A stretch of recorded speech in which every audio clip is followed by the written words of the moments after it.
The first rule, which is kind of a comical rule, is stand up straight with your shoulders back. And it's a meditation, among other things, on the habits of lobsters. I read some papers on lobsters must be 10 years ago, I guess, and they just absolutely blew me away. And one of the things I've really loved about being a psychologist, and there's many things, but I've really loved psychoanalytic theory and the great clinicians, the behaviorists as well. I mean, Freud, Jung, Adler, Carl Rogers, Abraham Maslow, the behaviorists like Skinner and the cognitive behaviorists. I mean, I've learned a tremendous amount from reading the clinicians. And so if any of you are interested in psychology, I would really recommend reading the great clinicians, because you learn so much about life. It's crazy by reading them. So that's been fun. But then on the entirely other end of the spectrum, where I've learned most about psychology, is from the really low, what would you call them, the really science-oriented animal behaviorists. That's where they turned into the neuroscientists, right? They were the animal behaviorists first of all, and then they turned into the neuroscientists. And I've learned a tremendous amount from them. They're such clear thinkers. The best of the bunch, I think, there's two of them. One named Jeffrey Gray, who wrote a book called The Neuropsychology of Anxiety, which is just a deadly book. It's impossible to read. It takes like 6 months to read it, because I think he read like 1,800 papers to write it or something like that. And he actually read them. That's the cool thing. And he understood them, which is really something. And then there's another guy named Jaak Panksepp, who wrote a book called Affective Neuroscience, which outlines his studies, for example, of rats. He was the guy who learned that rats laugh if you tickle them with the end of a pencil eraser, but they laugh ultrasonically like bats. So you have to slow down the ultrasonic vocalization before you can hear them giggle. And you think, why the hell would you spend your time tickling rats with a pencil and making them laugh? But see, what he demonstrated there was that there was a play circuit in mammals, that there's a psychobiological basis for rough and tumble play, for example. It's a bloody big deal, discovering a whole new circuit in the brain. That's like discovering a continent. It's Nobel Prize winning stuff. And Panksepp's Affective Neuroscience, I would highly recommend that. So there's this other book I know about too, which is 12 Rules for Life, which you could also look into if you want. Anyways, I was reading these articles on lobsters, and I came across this finding that lobsters govern their postural flexion with serotonin. And I thought, God, that's so interesting. Flexion is to stand up straight. I thought, wow, that's so interesting, because depressed people crouch over. I wonder if there's any link between those two things. And then I went and read a whole pile of papers on lobster neurochemistry. Lobster neurochemistry is actually quite well understood, because they have a fairly simple nervous system, right? And so if you want to understand a complex nervous system, it's a good idea to understand a simple one first and then sort of elaborate upwards. And it turns out that serotonin governs status, emotional regulation, and posture in lobsters, just like it does in human beings. And so that just blew me away. And so one thing that chapter 1 is about is the fact that if a lobster is defeated in a dominance battle, you can give it essentially antidepressants and it will fight again. And that just blew me away. It's so remarkable, because one of the things it tells you is that, so if you're imagine that you could be lobster top dog or bottom dog. Imagine there's 10 strata in the lobster hierarchy. So you could be number 1, right, top lobster, number 10, bottom lobster. If you're bottom lobster, you have low serotonin levels and high octopamine levels. That's a neurochemical that human beings don't produce. And if you're a top lobster, you have high serotonin levels and low octopamine levels. And you can move a lobster in its dominance hierarchy by moderating its levels of serotonin. And I thought that's so interesting, because what it means is that the counter that keeps track of our status, and we have a counter in a sense in our minds that keeps track of our status, is 1/3 of a billion years old. And what that also means is that the idea of the hierarchy, let's call it a dominance hierarchy, because within lobsters it's kind of like a physical prowess hierarchy, something like that. The idea of the hierarchy is at least 350 million years old. And so I read that and I think, well, so much for the idea that human hierarchies are a sociocultural construct. It's like, no, that's wrong. It's not just a little bit wrong, it's unbelievably wrong. It's mind-bogglingly wrong, right? And it's, right, and so So hierarchies have been around for 1/3 of a billion years, and we have a neurochemical system that modulates our understanding of those hierarchies. And then also, and this is the interesting thing too, and this is why people's reputations are so important to them, there's lots of reasons, but this is one of them, is that where this counter that you share with lobsters rates you in terms of your hierarchical position determines the ratio of negative emotion to positive emotion that you feel. And that's also an absolutely mind-boggling idea for two reasons. One is it tells you why it's so hard on people to be put down. Because it doesn't just upset them in the moment, it changes the way their entire system responds to the world so that they now experience more positive emotion and less negative emotion. So that's really rough.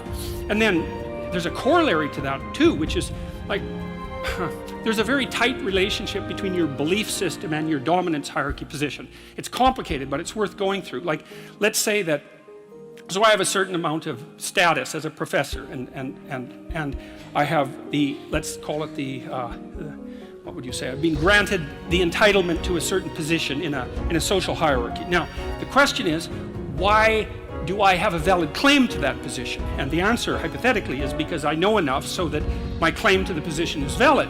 So then if you stand up in the audience and challenge my beliefs and show that I'm wrong, you might say, well, I get upset because I'm wrong, but the more accurate reason that I get upset is because you're indicating to the crowd that my position in the hierarchy of authority is invalid. And by doing that, you lower me in the hierarchy and you mess around with the neurochemical systems that are regulating my emotions.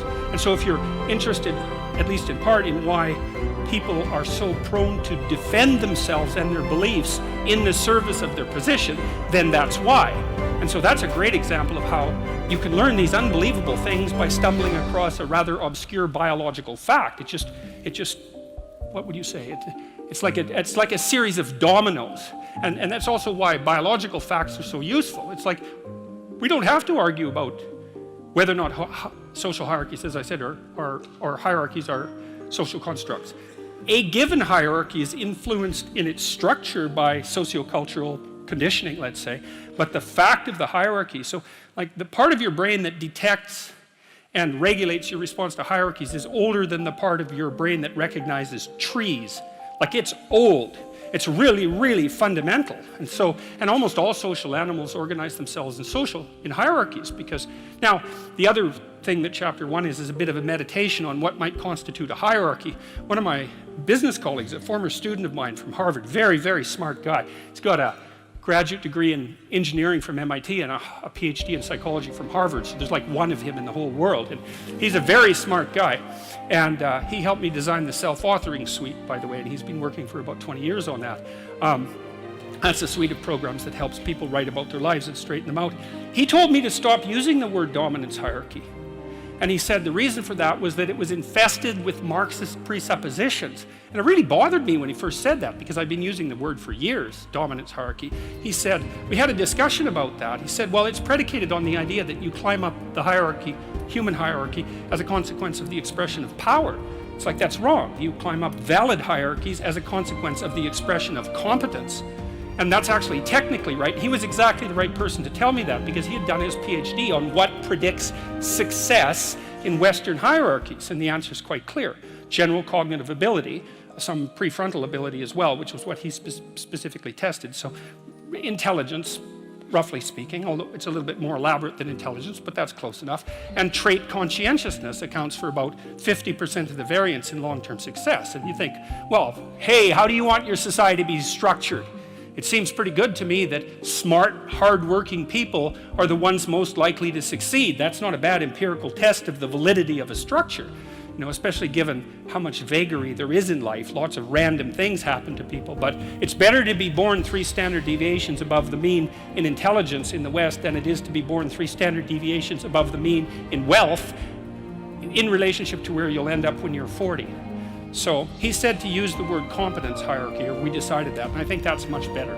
So chapter 1 is a bit of a meditation on the nature of hierarchies and the biochemistry of hierarchy, but it's also an injunction about how to present yourself, because you want to present yourself to the world in a manner that that doesn't disgrace you in some sense. That might be a good way to think about it. And you don't want to disgrace yourself, because the consequence of disgrace is emotional dysregulation, more pain, less positive emotion. And so the best way to present yourself is to stand up forthrightly and to stretch out, and to occupy some space, and you make yourself sort of vulnerable by doing that, because you open up the front of your body, right? But it's a sign of confidence, and that way people are most likely to give you the benefit of the doubt.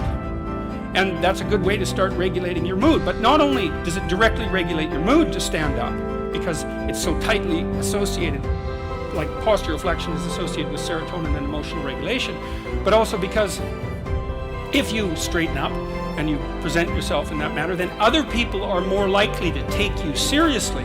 And that means they'll start treating you as if you're a number 1 lobster instead of a number 10 lobster. And that's another way that you can at least give yourself the bloody benefit of the doubt, right? And confront the world in a courageous manner. And that's a really good way of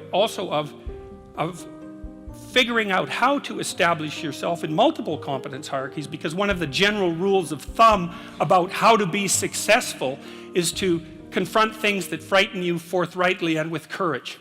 And that's kind of a universal strategy for success. And so that's what the first chapter is about. So that's quite fun. My graduate students, I told them these lobster stories. My graduate students, when we used to go out for breakfast, and they were a very competitive bunch, very fractious and witty, and they were always trying to get one over on each other, and making some witty put down or something like that. And it got to the point in the restaurants where they put their claws in the air and click like this when they, got one over on one of their colleagues, which was very peculiar and strange and very funny as well. So that's rule number 1. Rule number 2 is treat yourself like you're someone that you care about.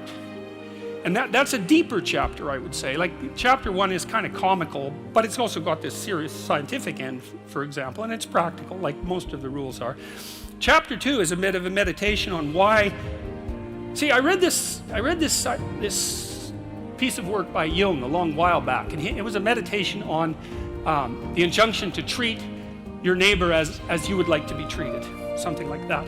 And what Jung pointed out, which I really liked, was that wasn't an injunction to be nice to other people.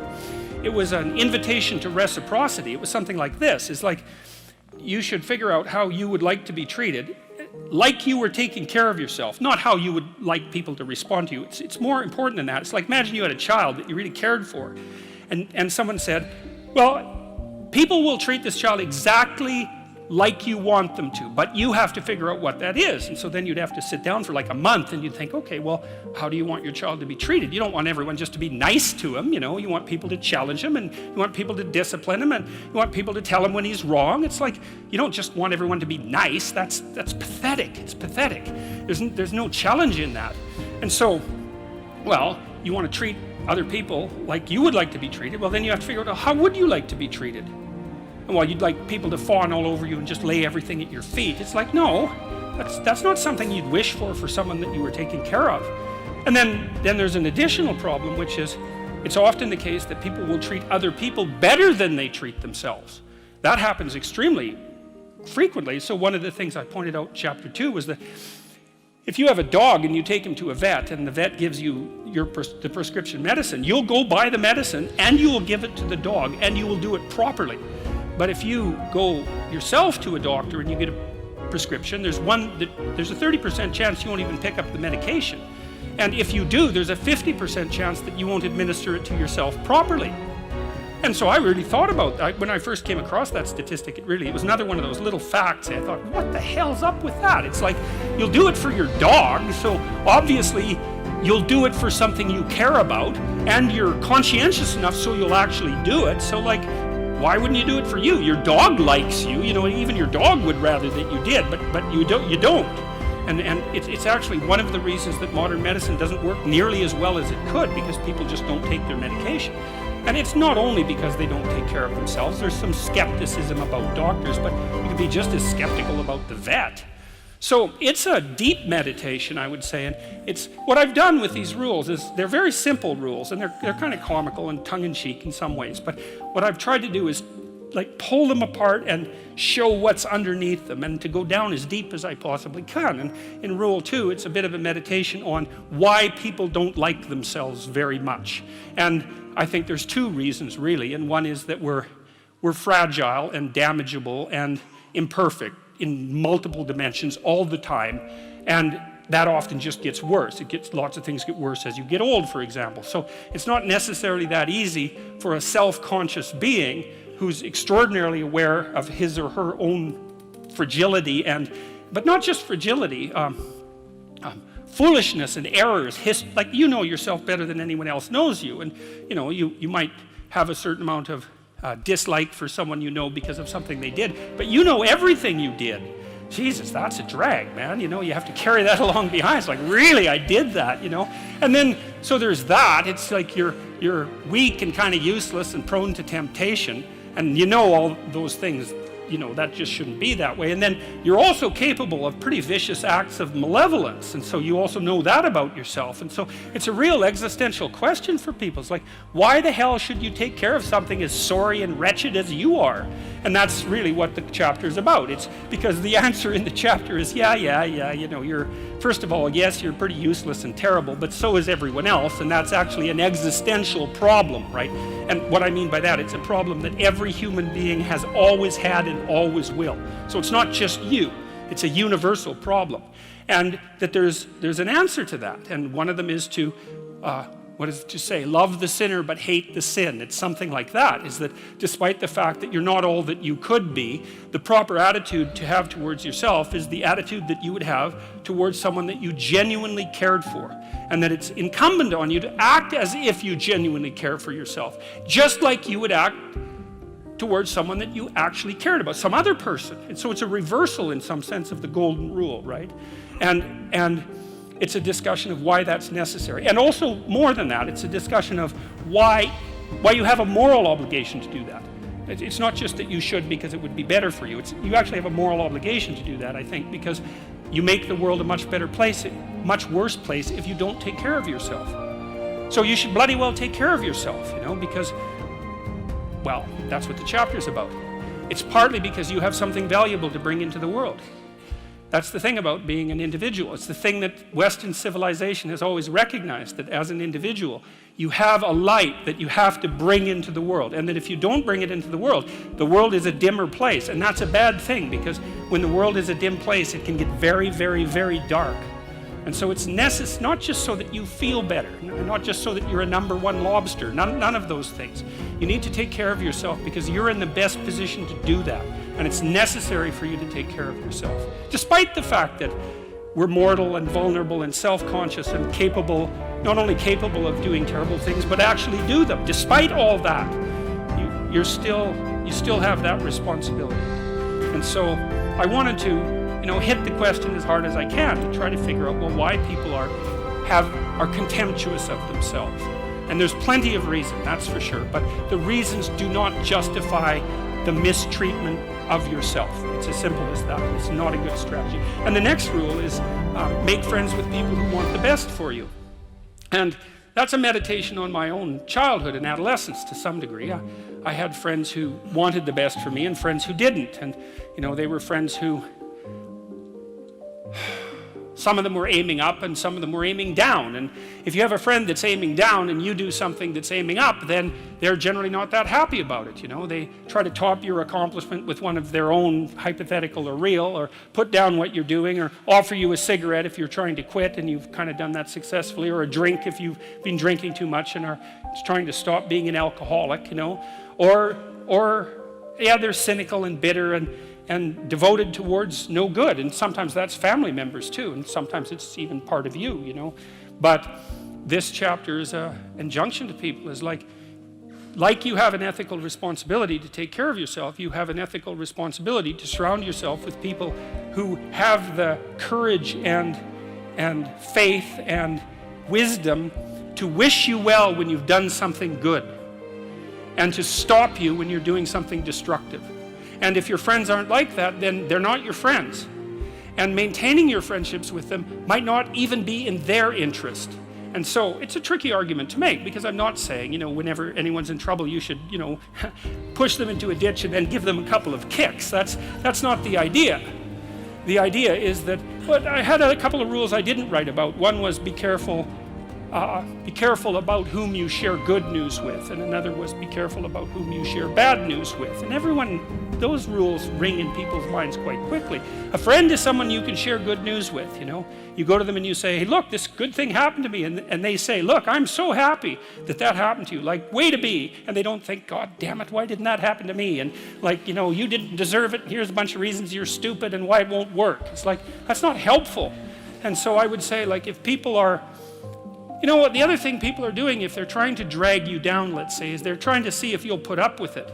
Because they have this idea that maybe life isn't worth living and things aren't good, and that if they can besmirch, let's say, to use an archaic term, something that's pristine and good, then they demonstrate to themselves that there is no true ideal and that there's no necessary reason to be responsible and to strive forward.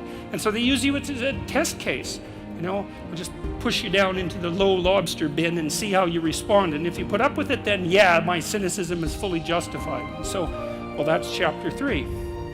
And it's a painful chapter because it also details the suicide of one of my friends, which occurred over a very long period of time. Not the actual suicide, but all the prodroma to it. And so, and it's a contentious chapter. Number 4 is compare yourself to who you were yesterday, not to who someone else is today. And the reason I wrote that was because I had this client, I'm a clinical psychologist, and I've spent 20 hours a week for 25 years listening to people tell me about their lives, and those people were people who were just barely hanging on to the bottom of the world, up to people who were so successful you can hardly believe it, like the entire gamut of people. And that's been absolutely fascinating. It's like being a clinical psychologist, if you really listen, is like being immersed in a Dostoevsky novel all the time, because it's amazing what people will tell you if you listen to them. People are so interesting if you actually listen to them, because they're so peculiar. They're like penguins or rhinoceroses or ostriches. They're unlikely creatures. Anyways, with regards to comparing yourself to who you were yesterday and not to who someone else is today, this old client of mine, he was about 85 when he came to see me, and he was a financier and a kind of a mathematical genius. He made these little pendants out of a mathematical symbol for the most beautiful mathematical equation that was ever written. He made them out of gold, and he would hand those out. And he had studied psychology as a young man, and he introduced me to this concept that I didn't know about, called the Pareto distribution, which, see, I'd been taught as a psychologist that most human characteristics were normally distributed, right? So most people were average and some people were extreme. That's a Pareto or a normal distribution. Intelligence is like that, and height, there's more people of average height than very tall or very short, and weight is like that, and lots of things are normally distributed, and psychologists tend to assume that everything is, but it isn't. Creative products are distributed in a Pareto distribution, and that's a whole different thing, and it's really important to know this. It's another fundamental fact, the knowledge of which can sort of transform the way you conceptualize, let's say, the political landscape. So here's an example of the Pareto distribution.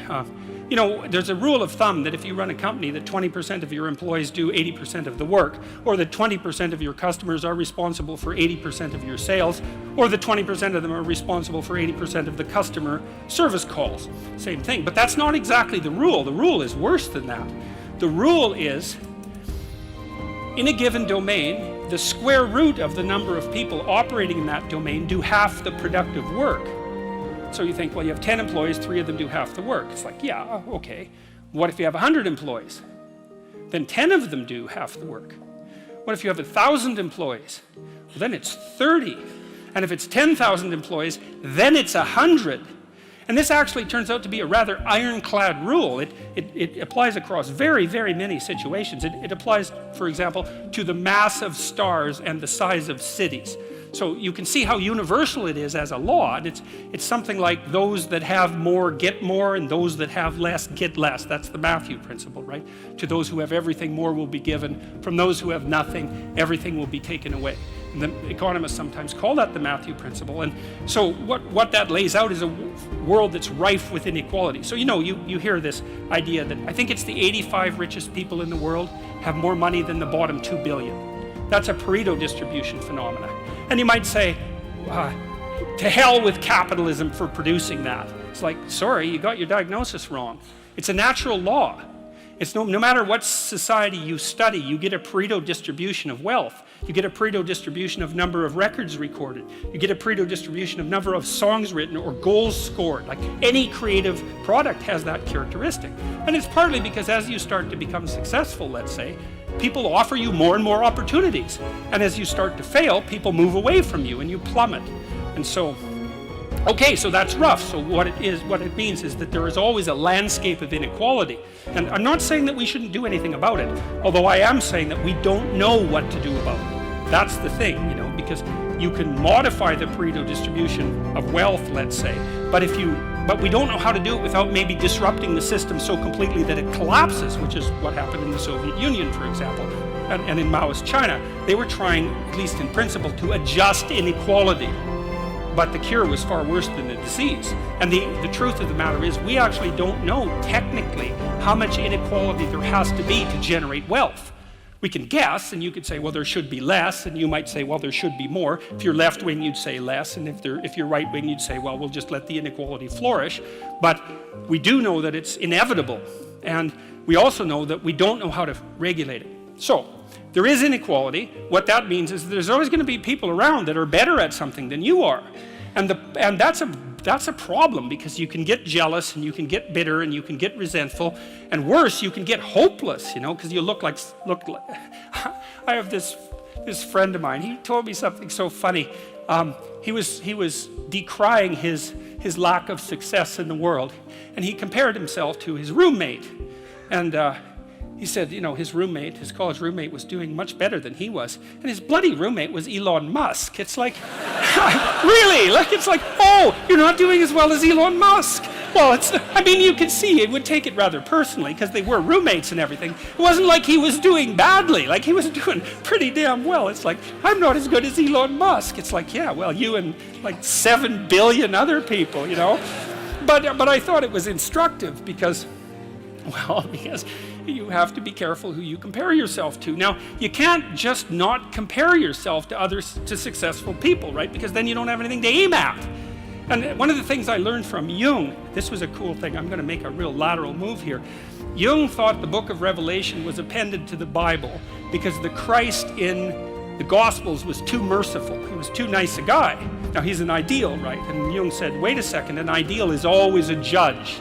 That's the thing about an ideal, because you're not as good as your ideal, so your ideal is a judge. And Revelation has Christ coming back as a judge, and that was Jung's explanation at the level of the collective unconscious for the pasting of that remarkably strange and terrible book onto the end of the Bible. So, anyways, my point is an ideal you need an ideal because you have nothing to aim at, but an ideal is a judge, and you always fall short of the ideal. So how the hell can you have the benefits of having an ideal without having the crushing blow that goes along with having the judge that always regards you as insufficient? So I was trying to work that out in the chapter, and this is something I've had to work out a lot as a clinical psychologist. It's like, well, let's say you need a goal, but we don't want to let your distance from the goal crush you. So you got to set up a goal, and then you got to break the goal down into parts so that you can move towards it and you have a fairly high likelihood of doing it. So that's a bit of practical, I wouldn't say advice, it's because it's better than advice. It's some practical knowledge about how to go about achieving an aim. Set a high aim, but differentiate it down so you know what the next step is, and then make the next step difficult enough so you have to push yourself past where you are, but also provide yourself with a reasonable probability of success. It's also what you do with children, right? You want to push them because they need to grow up and be more than they are, right? But you don't want to crush them with constant failure. So what you do is aim high and make the goal difficult but proximal. So anyways, so that's one way of looking at it. But then the next thing is, I've had many clients in their 30s who are trying to This is more true with women, I would say. A lot of women who are very high achieving and who establish their career goals at 30 and then want to differentiate out their life. They want to have a husband, they want to have a family, they're trying to figure out how to do that. And one of the things I've noticed that around 30, you really have to stop comparing yourself in some ways to other people. And the reason for that is that the particularities of your life are so idiosyncratic that there isn't anyone really all that much like you, because the details of your life happen to matter. And so maybe you compare yourself to some rock star or something like that, and the person's rich and famous and glamorous and all that, but they're alcoholic and they use too much cocaine and they've had 3 divorces, and it's like, how the hell do you make sense out of that? Is that someone that you should judge yourself harshly against or not? The answer is you don't know, because you don't know all the details of their lives. And who do you know that you can compare yourself to? That's easy.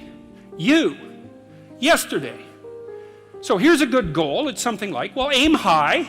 And I really mean that. It's like, and we'll talk about that a little bit too. Aim high, but use as your control yourself. It's like, so your goal is to make today some tiny increment better than yesterday. And you can use better, you can define better yourself. This doesn't have to be some imposition of external morality. You know where you're weak and insufficient, where you could improve. Think, okay, well, this is what I'm like yesterday.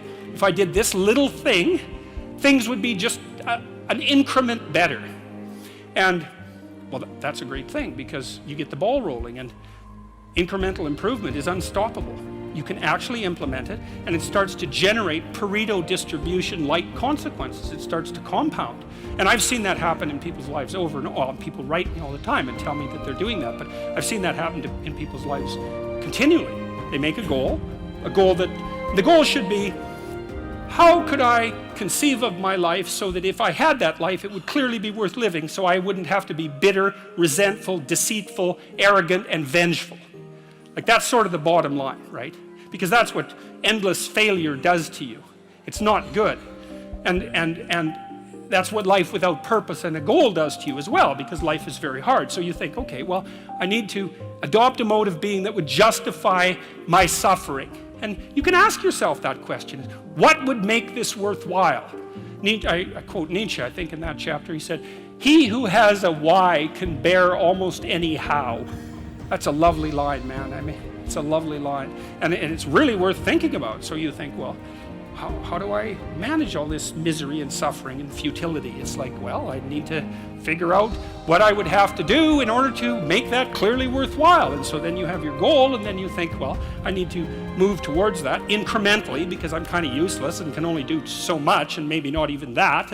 But all I have to do is be a little bit better than my miserable self yesterday. And that'll propel you forward very rapidly, and you can succeed at it, which is also really lovely, because why not set yourself up for success, because otherwise you'll droop around like a number 10 lobster, and that's just not good. You get all pinchy when that happens, and it's not a good thing. So that was chapter 4. Chapter 5, geez, we're cruising along here. Chapter 5 is the one that I thought I would get in the most trouble for writing, I figured people would be all over me for this, and so far they haven't been, but they still might be. So, and it's called, "Do Not Let Your Children Do Anything That Makes You Dislike Them." And I thought that would be contentious, first of all, because people would think, well, I never dislike my children. It's like, really? Really? Really? You're going to really tell me that? God! And there's a more horrifying element to that too, because as a clinical psychologist, I've seen the full Freudian nightmare, I can tell you that. And, I've seen families where it's like this, it's like the family members are standing in a circle, let's say, and each of them has their hands around each other's neck, and they're squeezing hard enough to strangle the other person in 20 years. And that's the family. It's like, and if you haven't met a family like that, or, well, then you're not paying attention, and there's some reasonable possibility that you're actually in a family like that. So the idea that parents can't dislike their children, it's like, God, how naive can you get? That's just, if you think that, man, I don't even know where you'd start to straighten yourself out. I could never dislike my children. It's like, yeah, well, those are the people who produce the most monstrous children too, I can tell you that. So and then there's this idea that Jung had, which I really love, which is the idea of the shadow. And, you know, it kind of got pop psychology and trendy, sort of among the New Age types too. But one thing I can tell you about Carl Jung is no matter what else someone might say about him, he is absolutely not New Agey. If you read Carl Jung and you understand him and you're not terrified right to the depths of your soul, you haven't understood a damn thing you've read. And one of the things that Jung said about the shadow, which is the dark side of humanity, the dark side of each individual, was that its roots reached all the way to hell.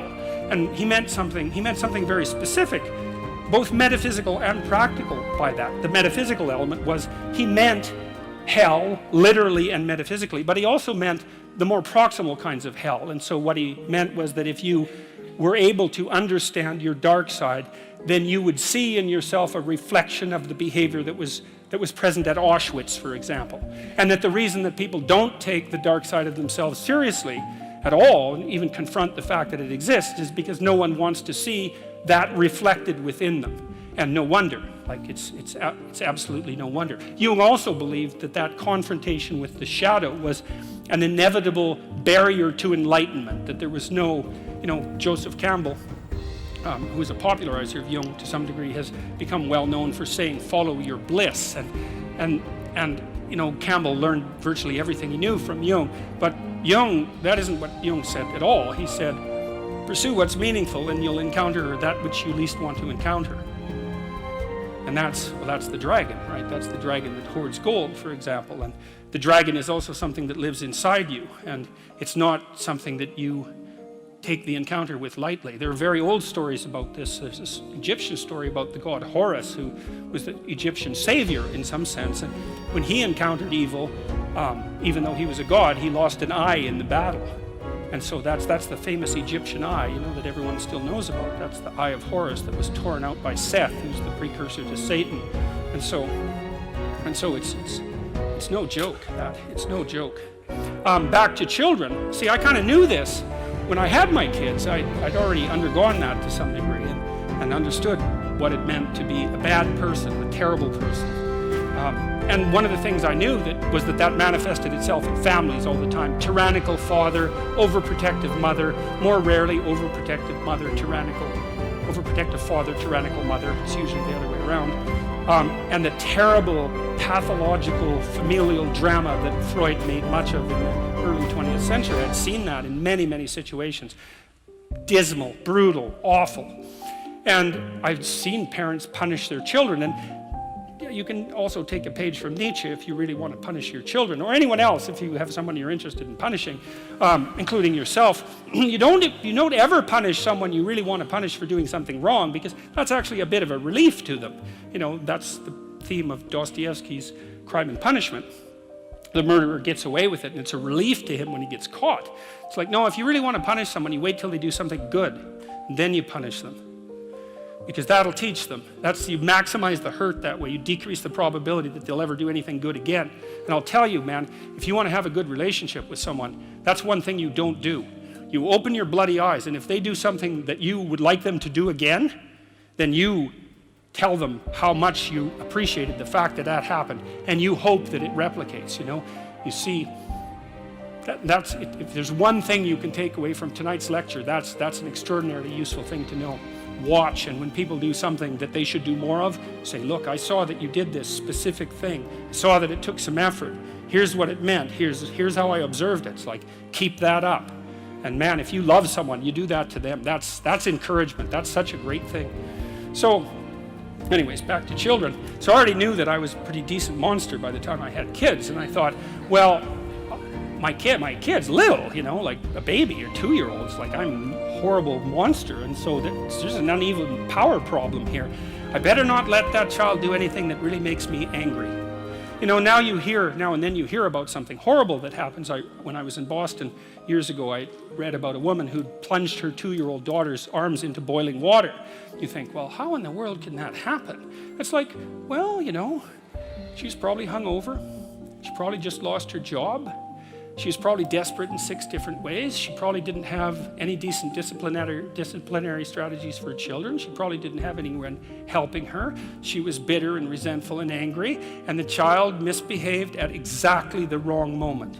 And like, you're going to be around your children a lot. And so you might want to have it so that they don't misbehave at exactly the wrong moment. Because all hell can break loose if they can. And I didn't want that to happen. And I knew that it was easy for people to hate their children, even though they mouth the words that they love them all the time. I saw very little evidence of that in many situations. And so one of the things, you have a natural affinity for children, and even more, maybe a more powerful natural affinity for your own children. So that's a good start. But you don't want to set them up as an enemy against you. You don't want to allow them to engage in the kind of hierarchical challenge that makes you irritable and resentful. That's not a good idea. And if the things they do make you dislike them, the probability that they will make other people dislike them is extraordinarily high. And so you can consult your own irritability. And you can say, look, kid, I used to tell my kids this, when they were 3 or 4. I'd say, look, I'm not in a very good mood. And I'm likely to be unreasonable, so it'd be best if you'd go in your room and play for a while. It's like, I like you, man. You're a great kid, but like, get the hell out of here for a while. And they were fine with that. We trained them already at that point to be able to go play by themselves in the room, which is something a kid should be able to do anyways. But you need to know what sort of monster you are if you're going to be a good parent. And if you think, oh, I'm not a monster, it's like, oh, yes, you are. You're just an unbelievably unconscious monster. And that's actually the worst kind. So, and then the other thing about that chapter is there's an idea in it, and it's an idea that I think is well supported by the relevant literature, which is that your fundamental job as a parent, especially of a child from 0 to 4, is to make that child eminently desirable socially. So you're a successful parent if, when your child is 4, all sorts of other children want to play with him or her. That's really that's like if you want one marker of whether or not you've been successful. That's it. Now, some children are a lot harder to get along with than others, and some children have a harder time playing. And so I'm not saying that every parent who has a child that isn't popular at 4 is at fault for that. I'm not saying that. I'm saying the reverse, which is you can be sure that you've been successful if your child is not popular exactly, but desirable as a playmate. And so then you think, well, what have you done for your child? Well, you've opened up the entire world of children to them. So because they know how to play, which is a very deep knowledge, and it starts to become inculcated probably at the breast, and certainly in the course of rough and tumble play at about 2 years of age. It's a deep embodied knowledge. They know how to play, like a good well-trained dog knows how to play. You meet a new dog and you go like this, and the dog goes like this. You think, oh, that dog, I can go like this and it won't bite me, right? It knows how to play. And a kid who's awake and alert is just like that, like a well-socialized kid. If you know anything about kids, is you can take a 4-year-old and make a little play gesture at them and they'll smile right away and start playing just right now. And that's what you want for your kids. And then everywhere they go, other kids like them and will include them in their play, and play is the way the children develop. And so if other children include them in their play, then the children develop. And the poor kids that don't get befriended at the age of 4, the literature on this is crystal clear. If your child is an outcast at the age of 4, the probability that anything can be done about that is almost 0, no matter what you do. And I hate to be so blunt about that, but I know the literature, and that's what the literature suggests. And then the other thing is, if you don't allow your children to engage in dislikable behavior, then adults will like them, because adults actually like kids. One of the things I loved about having little kids in Montreal, I lived in a poor area in Montreal. There's a lot of rough guys around there. And we used to roll our daughter around in a stroller, and these rough guys, like God only knows what they were up to. They were rough-looking guys. We'd roll our daughter by them, and they'd like smile, and they'd crouch down and make little goo faces, and they were. I tell you, one of the great things about having little kids is they bring out the best in other people. You see a whole side of humanity, even among the darker parts of humanity. You see a whole side of them that you wouldn't normally see, and it's lovely. And the thing is, if you're good to your kid in the real way, you can help them maintain that tremendous attractiveness that they have as young children, and to respond to adults properly, like a puppy that wags its tail instead of growls and goes for your ankle. And then wherever they go, adults welcome them and teach them things and pat them on the head and smile at them genuinely, instead of saying, oh my God, here comes that couple with that goddamn brat again. Which is that's a horrible thing to do to a child, because then everywhere they go, all the goodwill is false. There's nothing that you can do to someone that's more terrible than to put them in a world where all the goodwill directed towards them is false. That's a terrible thing. So anyways, that's chapter 5. And chapter 6 is about, it's a rough chapter. It's about, I spend a lot of time reading about totalitarianism and about atrocity, like some brutal, many, many brutal things, brutal beyond the capacity of imagination. And I read a lot about individual criminals and serial killers and those sorts of people too, trying to get to the bottom. One book I would really recommend is a book by Karl Panzram, which is an autobiography. Panzram is the name of the book. And he was a rough guy, man. What were his dying words to his executioner, to his hangman? He said, "Hurry up, you Hoosier bastard. I could kill 10 men in the time that it takes you to hang me." That was his dying words, you know. He said, "I wish the human race had one neck so that I could put my hands around it and squeeze." That was Karl Panzram, and not many people like that write autobiographies, but he did, and he told you why he was like that and why he thought that way, in case you want to find out, which I would recommend, by the way, because it's very useful to know such things. But I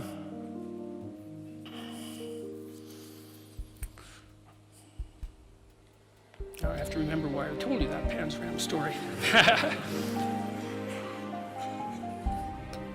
Oh yeah, chapter 6 is about that. It's about Panzram, and it's about the Columbine kids, the kids who shot up the high school, because I read their diaries, you know, and I understood them too, which is even better than just reading them. And you know, you see these mass shootings all the time, and everyone does the same thing. Oh, how did that happen? Why did that happen? How can it be this way? It's like, well, why don't you read what they said about why they did it, and just assume that that's the reason. And if you go, oh, well, the Columbine kids, oh yeah, it was like, oh, they must have been bullied. Oh yes, because, you know, the natural response of anyone who's been bullied is to go arm yourself to the teeth to plot the destruction of the entire city. I think it was of Detroit, to line your entire high school avenue with bombs and then to go and shoot your classmates. That's what happens when you're bullied. It's like, no, that's not what happens when you're bullied. That's a stupid explanation. It's shallow beyond belief. And it really emerges only because people don't want to contend with the real issue. And the Columbine kids, well, they were contending with the real issue. You know, they basically said quite forthrightly that in their own arrogant estimation, being itself was corrupt and unnecessary, and it would be best if it was eradicated in the most brutal possible way as fast as possible.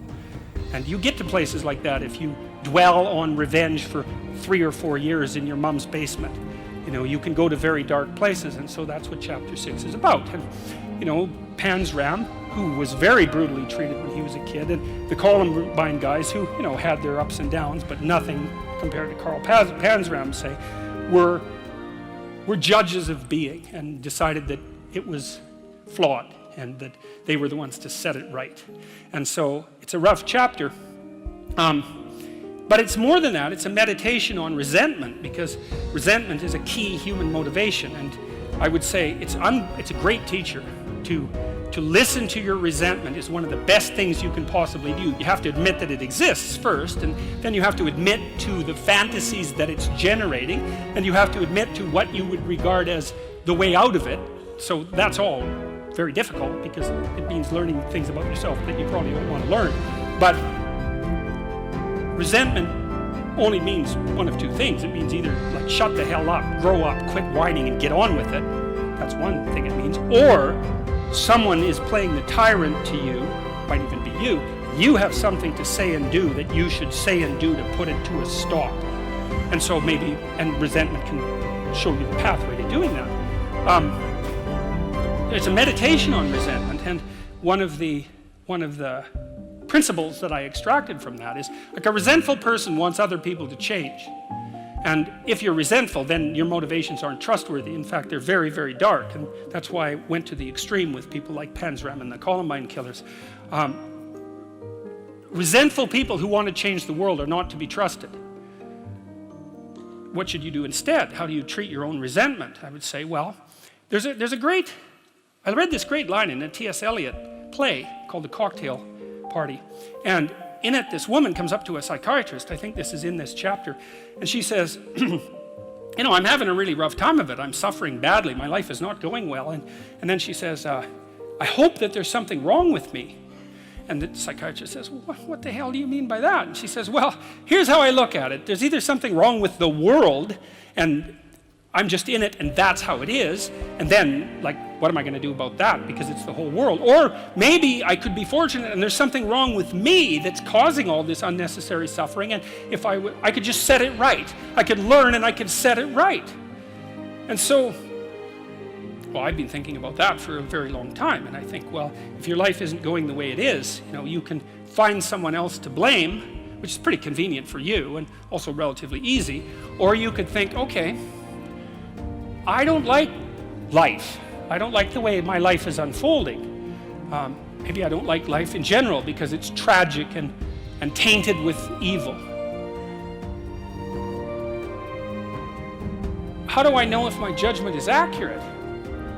And the question is, well, have I really done everything I possibly could to set my life straight?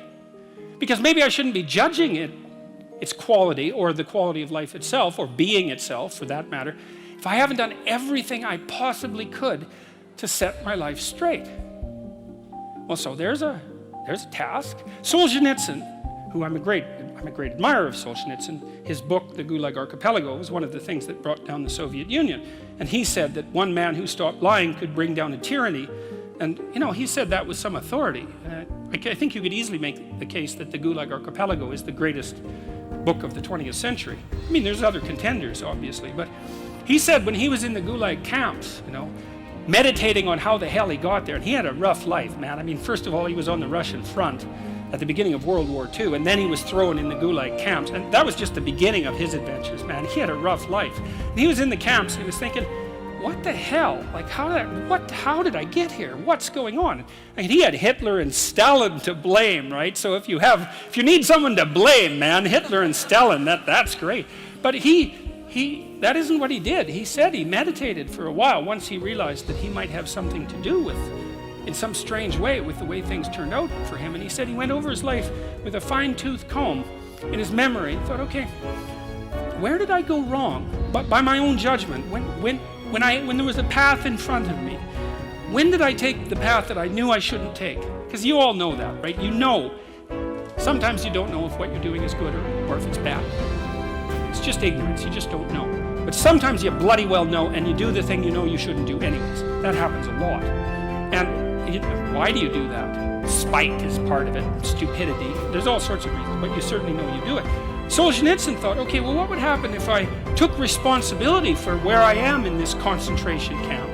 And then I went over my whole life and tried to figure out all the things I did that were wrong by my own estimation that increased the probability that I would get here. And then what would happen if I tried to set them all right now in the present?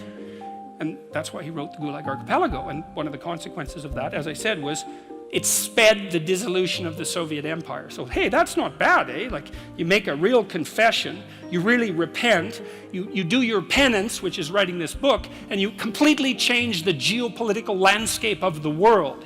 It's like, and that's worth thinking about, because it's not only Solzhenitsyn who did that. Nelson Mandela did something quite similar.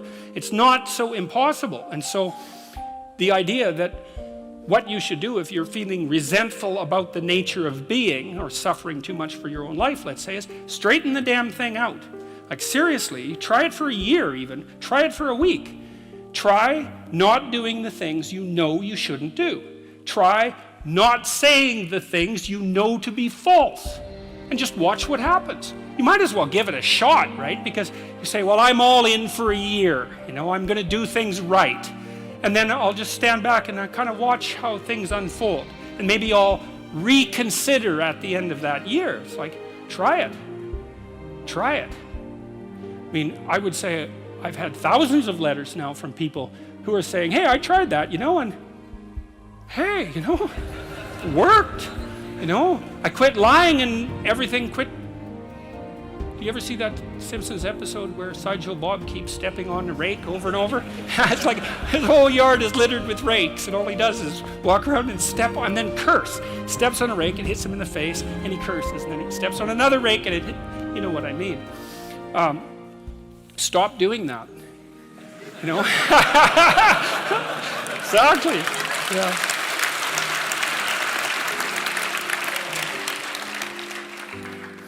I don't know if we'll get through all 12 rules. I guess you'll have to read the damn book. Anyways, Rule 7. Rule 7 just about killed me. Like I've had a lot of bad health in the last year, and having to rewrite Rule 7 coincided with one of those periods that lasted about a month, and it was the hardest chapter by far, and it went down the deepest by far, and it was really hard to get right. It's called Do What Is Meaningful, Not What Is Expedient. And I'll just tell you a little bit about the chapter, because I figured something out in it that, and then explained it, something that took me decades to figure out. So there's this idea, it's a very deep Christian idea, that the Messiah is the person who takes the world's sins upon himself, right? That's a characteristic of Christ, right? It's something, the idea is something like Christ died for your sins. It's like, what the hell does that mean exactly? You know, and partly what it means, and I would say a slightly corrupted form of Christianity, is that you just have to believe that that happened and you're redeemed. It's like, well, we'll leave that aside for a second. But there's an idea there, a psychological idea. And you know that because the idea doesn't go away. It's lasted for thousands of years. It's like, well, so the idea signifies something. It has a psychological reality independent of its metaphysical reality, whatever that might be. And so I've thought about that for a long time. It's like, what in the world does that possibly mean? And then I realized, and Jung knew this, Carl Jung knew this, that it was associated with this idea of the shadow. I had this client once who, her parents, man, they were pieces of work. Her parents taught her, I swear to you that this is the truth, her parents taught her that adults were angels, literally. And when I saw her, she was about 30, and she had a lot of strange symptoms of sorts I'd never seen, psychosomatic symptoms.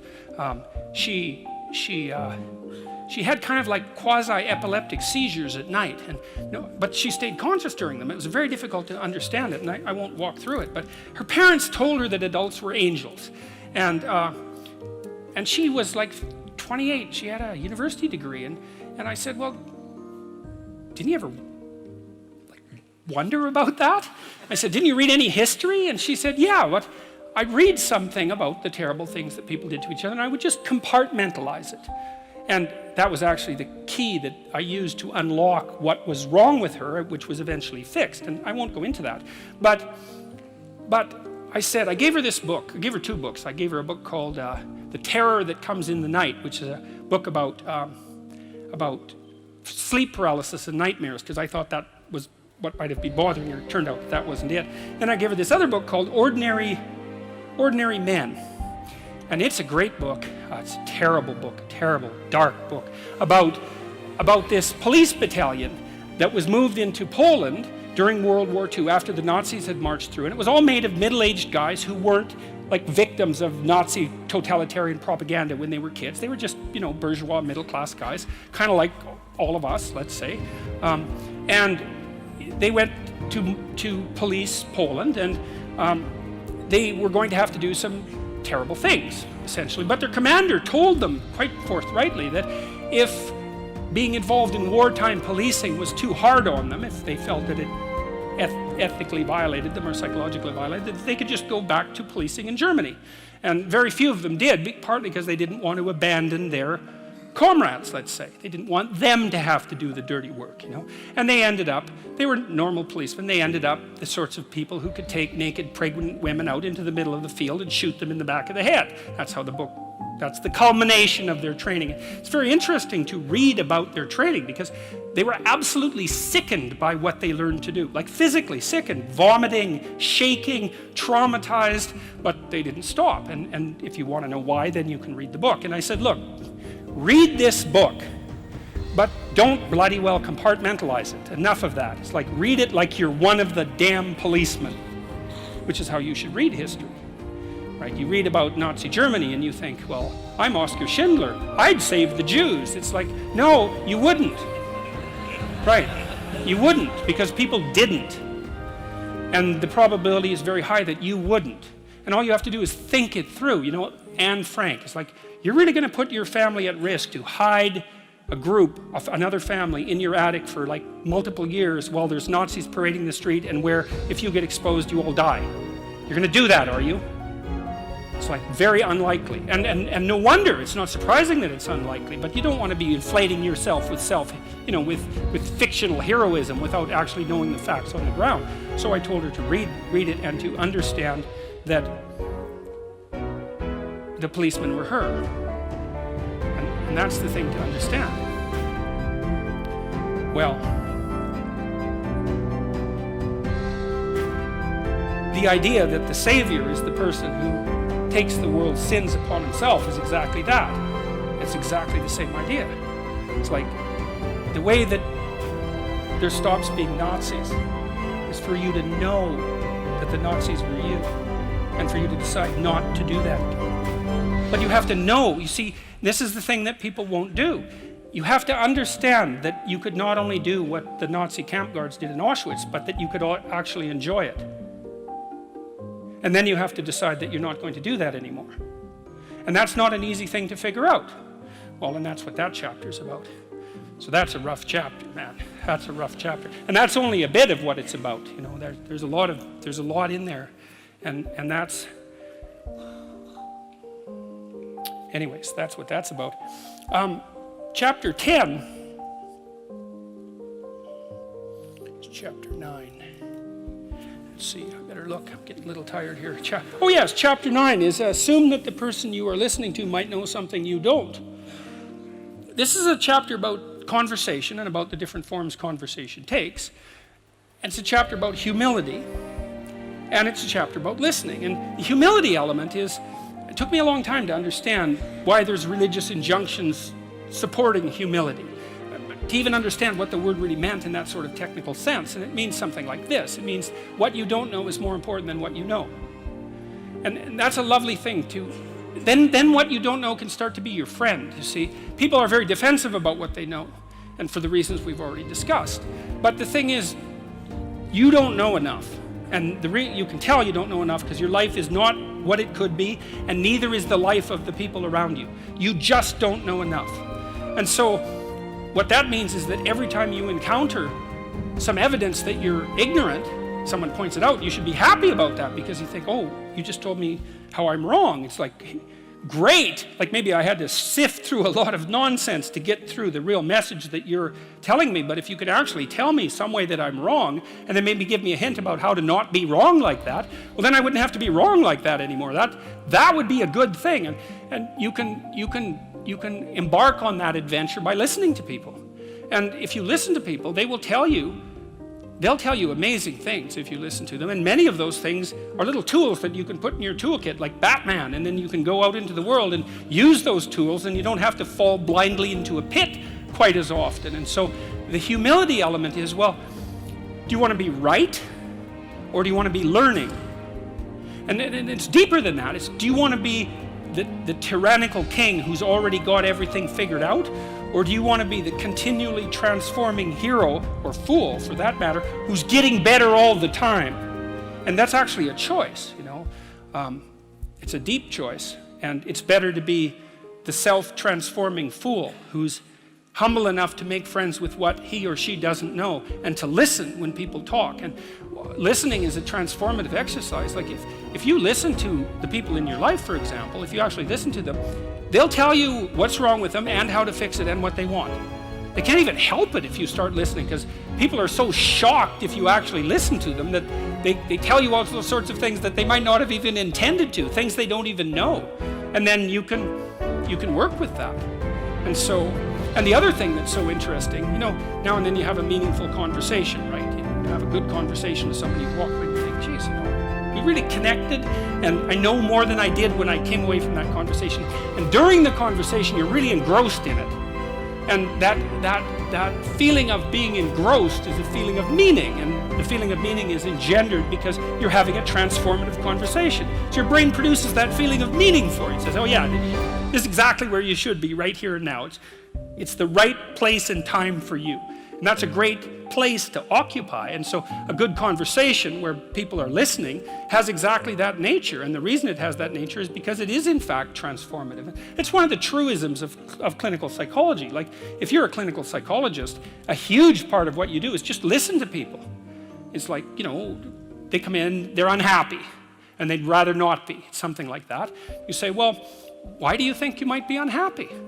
And they don't know. They have some ideas, and they may have to ramble around for like a year before they figure out why they're unhappy. They get rid of a bunch of reasons why they thought they were unhappy that are untrue, and then you kind of get to the heart of the problem. And then you might ask them, well, if you could have what you wanted so that your life would be okay, what would that look like? Then they have to ramble around a bunch about that because they don't really know. But the listening will straighten them out because people think by talking. And in order to think, you have to have someone to listen because it's very hard to think. Hardly anyone can think. And even the people who can think can only think about a limited number of things. But almost everybody can talk. And you can listen to yourself talk, and if someone listens to you, then you also have a foil for your thoughts, right? Because you can watch the person when you're talking and see if you're boring or see if you're amusing or if you're engrossing, all of those things. And so, listening, that's a very good thing. I outline a Carl Rogers dictum. He was a famous clinical psychologist. This is another great little tip. Rogers said, here's a trick to tell if you're listening. So let's say someone lays out their perspective for you. And then what you do is say, look, here's what I think you said. I think you said this and this and this and this and then this. Is that right? Have I got what you're saying right? And maybe the person says, God, you haven't been listening at all. And, then they have to straighten you out. Or maybe they say, yeah, you got it. And then the nice thing about that is that you summarize their argument for them, which can be very helpful, and for you. But also, you don't get to make the person into a straw man. So like if you're arguing with your wife, let's say, or your husband, big party is going to want to win. And that's stupid, because if you win, you get to be top lobster, but they get to be bottom lobster. And if you want to live with bottom lobster, then more power to you, but I wouldn't recommend it. Right, because you don't want that. You want to defeat your wife in an argument. Oh, well, great. If she was going to disappear tomorrow, no problem. But you're going to live with defeated, miserable her for the next week? That's no good. So you listen and you think, okay, well, here's what I think you said, and maybe even make it a little stronger and more elaborated than was the case with the original utterance, so that you get the damn argument right. Because you don't want to win, you want to fix the problem. That's the winning. And so the summary with listening is so useful for that, because the person can say, well, yeah, that's what I meant. It's then you have to grapple with that. And Rogers said, well, people usually won't, because, if you live with someone and they tell you the truth about the situation, it usually means that there's something really stupid that you're doing. Well, them too, but there's something stupid that you're doing, that you're doing, that you actually have to stop. And, that's difficult and unlikely, but well, if you don't stop, then you get to have the same damn problem every day or every week for the rest of your life. So it's probably better to undergo the misery of stopping it than the misery of continuing it. But that's the injunction to listen. Rule 11 is don't bother children when they're skateboarding. And that's a meditation on the difference between weakness and goodness. You see, one of the things that's happened in our society, and especially with regards to our attitude towards men, but also our attitude towards the masculinity in women, so it's just as toxic for women, is that we seem to have concluded that strong men are dangerous, and that's partly because we think Western culture is a tyrannical patriarchy, and the only reason you get to the top is because you misuse power, and so all the men who are at the top of the hierarchy are all misusing their power, and they're all tyrannical, and all the guys who have the aim and ambition to achieve that are just tyrants in training. And that's sort of the basic attitude that we have towards our own culture and towards young men now. And that's just, everything about that is pathological and inexcusable and shameful. I mean, first, the claim that Western culture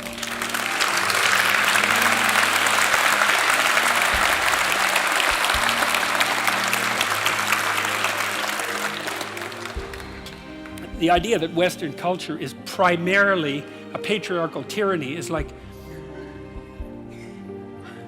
well, first of all, it's historically ignorant beyond belief. Because compared to what exactly? How many civilized countries are there in the world? 3 dozen? The rest of them are run by brutal thugs. Right? And it isn't just thugs at the top, man, because that isn't how it works. In a country that's corrupt, the corruption is spread through the entire country. So, and we're not like that, and that's that. I mean, Western culture is fundamentally honest, and I can give you an example of that, because people don't like that idea. eBay proved that. Because here it did. It was a very interesting thing, because when eBay first popped up, like the cynic would say, eBay's not going to work, because I don't know you. You live on the other side of the country. You're going to send me junk, and I'm going to send you a check that bounces. And that'll be the end of eBay, right? Right, that's what a cynic would say. And then what happened was that brokers popped up and they said, well, look, we'll guarantee the exchange, right? For a fee, 10%, we'll make sure that you don't send junk and we'll make sure your check doesn't bounce. And what happened was the brokers couldn't find enough business. And the reason for that was all the transactions were honest. All of them. You know, it's like if you are on eBay and you have a reputation of less than 99%, there's actually something wrong with you. You know, okay, 98%, but really it's that tight. And so the default position was, you're offering this, I'll buy it, we'll make the exchange fairly. And what happened was a bunch of capital that was frozen, technically speaking, junk that people had that other people could need, got freed up, and eBay freed up a tremendous amount of money for people. And it was all a consequence of default honesty. We also know that one of the best predictors of success in Western world is conscientiousness. And conscientious people are honest and have integrity and are dutiful and do what they say they'll do. And that's a really good predictor of long-term life success, especially as a manager and administrator, something like that. So, also chapter 11 is a discussion about the assault on the positive masculine. And I read it partly as a continuation of what Nietzsche announced back in the late 1800s as the death of God, right? Because in Western culture, God was a masculine figure, and the idea that the divine masculine had been decimated, which was basically Nietzsche's pronouncement, has filtered all the way down to masculinity itself. And I think that's an absolutely appalling outcome. It's something that could only be desired by someone who is a true enemy of humanity. And so partly chapter 11 is a call to encouragement. It's like, you want, and I've been telling young men in particular, but young women as well, though they don't seem to be quite as in need of the message, to adopt responsibility for their life, to tell the truth, and to understand that their failure to participate fully in being leaves a hole that's precisely the size of their soul in the cultural landscape. It's no joke. We need all the light we can possibly bring to bear on the situation. And I firmly believe that, and I believe that for all sorts of reasons, and I think they're very deep reasons. And that's partly why I would say Rules to Life also it's a funny book because it has a very religious core, but it's also very heavily grounded in evolutionary biology. So, but that's what chapter 11 is about, and it's about people who are the enemy of the human spirit, the people who restrict children's play, for example, which is a particularly pathological thing to do. There's a movement now to not let children have best friends. It's like, really? What the hell, man? That's so... There are so many things wrong with that idea that would take another lecture just to scrape the surface. But mostly it's just... Well, I will not even start on that. Final rule. It's called Pet a Cat When You Encounter One on the Street. And it's the most personal chapter in the book. It's a lot about my daughter. And my daughter was very ill when she was a kid, but particularly when she was a teenager. She had a very terrible time of it. She had juvenile rheumatoid arthritis, and when she was between the ages of 14 and 16, it first destroyed her hip, which had to be replaced, and then it destroyed the ankle on her other leg, which had to be replaced. And she walked around for 2 years on broken legs, and she was taking massive doses of opiates and could hardly stay awake. And she had this advanced autoimmune disease, which produced all sorts of other symptoms that were just as bad as the joint degeneration, but which are harder to describe. And so it's just bloody brutal. You know, and as a test of your faith, there's almost nothing that's more direct than a serious illness inflicted upon an innocent child, right? And so the chapter's a meditation on that, and also on, well, what to do in a situation like that, because everyone is going to have a situation like that in some sense, you know, because you'll be faced with illness in the people that you love and in crisis. And so it's a practical guide to coping with those sorts of things. Like, and one of the things you do when you're overwhelmed by crisis is you shorten your time frame. You know, it's like you can't think about next month. Maybe you can't even bloody well think about next week, or maybe not even tomorrow. You know, because now is just so overwhelming that that's all there is. It's like, and that's what you do. You cut your time frame back. until you can cope with it. And if it's not the next week that you see how to get through, then it's the next day. And if it's not the next day, then it's the next hour. And if it's not the next hour, then it's the next minute. And you know, people are very, very, very, very tough. And it turns out that if you face things that you can put up with a lot more than you think you can put up with, and you can do it without becoming corrupted. And she did recover quite fully, and much as a consequence of her own machinations, because she figured out what was wrong with her and then took the necessary steps to fix it, which is nothing short of a bloody miracle as far as I'm concerned. And anyways, part of the cat bit is, I actually start by talking about our dog, who actually died about a year ago, but he's still alive in the book. I let people know, because dog lovers love dogs, and if you love cats, then they think you don't like dogs, and then they don't like you. So I also point out at the beginning of the chapter that, if you want to pet a dog on the street, that's okay too, so you don't have to get up in arms about it. But the idea is that, you have to be alert when you're suffering. You have to be alert to the beauty in life, the unexpected beauty in life. And that's kind of what I was trying to get across with the idea of the cat. There's this cat that lives across the street from us called Ginger, and Ginger's a Siamese cat. And cats really aren't domesticated, technically speaking. They're still wild animals, but they kind of like people. God only knows why, but they do, And so Ginger will come wandering over, and our dog looks at her, but they're friends, and she rolls over on his back, and Seiko used to, nose her a bit. And then she'd kind of mosey over and let you pet her if she was feeling like it that day. And, you have to look for that little bit of sparkling crystal in the darkness when things are bad. You have to look and see where things are still beautiful and where there's still something that's sustaining. And, you narrow your time frame, and you be grateful for what you have, and that can get you through some very dark times, and maybe even successfully if you're lucky. But even if unsuccessfully, then maybe it's only tragic and not absolute hell. And you can do that, in the worst situation. You can make it only tragic and not hell. And there's a big gap between tragedy and hell. There's nothing worse at a deathbed than to see the people there fighting. The death is bad enough, but you can take that, as terrible as it is, and make it into something that's absolutely unbearable. And maybe I think, and this is sort of what I closed the book with, is this idea is that if we didn't all attempt to make terrible things even worse than they are, then maybe we could tolerate the terrible things that we have to put up with in order to exist. And maybe we could make the world into a better place, And it's what we should be doing and what we could be doing, because we don't have anything better to do. And that's what the book is about. And that's the end of 12 Rules for Life.